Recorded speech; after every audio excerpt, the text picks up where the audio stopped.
ان کا تعلق پڑھنے سے اور ان آیتوں کا تعلق پہلی وحی سے ہے۔ وحی کہتے ہیں اللہ تعالیٰ کی طرف سے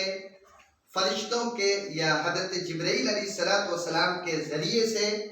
انبیاء کرام علیہ السلام کو جو پیغام بھیجا جاتا تھا وہ وحی کہلاتی، اور وحی کے ذریعے سے قرآن پاک پورا بھیجا گیا ہے،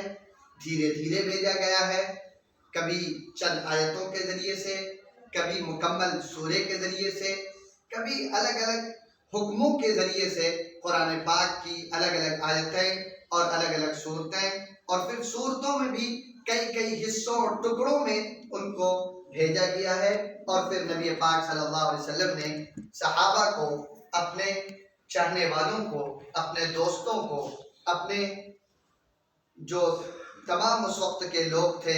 چاہے وہ یعنی ایمان والے ہوں چاہے غیر ایمان والے ہوں، ان تک پیغام پہنچاتے، ان تک دین پہنچاتے۔ اگر آج دیکھیں ہماری بہت بڑی طاقت اور قوت جس کے لیے مسلمان بھیجے گئے تھے، وہ طاقت ضائع ہو رہی ہے۔ اصل میں دعوت کس کے لیے؟ دعوت اصل میں غیروں کے لیے ہے جو اسلام نہیں لانے، جو اسلام سے واقف نہیں ہیں۔ لیکن حالت مسلمانوں کی یہ ہے، اگر جائزہ لیں تو ہماری ساری محنت مسلمانوں ہی میں لگے گی۔ کچھ محنتیں ہیں یا کچھ ایسی تنظیمیں ہیں یا کچھ ایسے حضرات ہیں جو غیروں میں اس کام کو کر رہے ہیں تو اسلام کی دعوت کو پھیلا رہے ہیں۔ لیکن مسلمان جن کے لیے کہا گیا تھا کہ صرف تذکیر، فذکر، کہ نبی سے کہا کہ آپ یاد دلاتے رہیے، انما انت مذکر، اس لیے کہ آپ صرف یاد دلانے والے ہیں، لست علیہم بمسیطر، آپ داروغہ نہیں ہیں،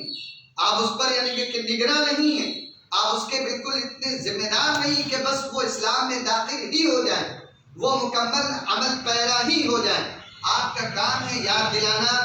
بس یاد دلاتے رہیے۔ آپ کا کام ہے الارم بجا دینا، اطلاع کر دینا، آپ اطلاع کر دیجئے، اعلان کر دیجئے، بس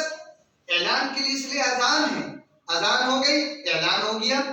اب یعنی کہ مسلمان اگر کوئی ہے تو اس کی ذمہ داری ہے، ان کا یہ فریضہ ہے کہ فوراً حی علی الصلاح کی دعوت پر، حی علی الفلاح کی دعوت پر، حی علی الصلاح یعنی نماز کی طرف آؤ، حی علی الفلاح یعنی کامیابی کی طرف آؤ، یہ دعوت ہے اور اس دعوت کو قبول کرنا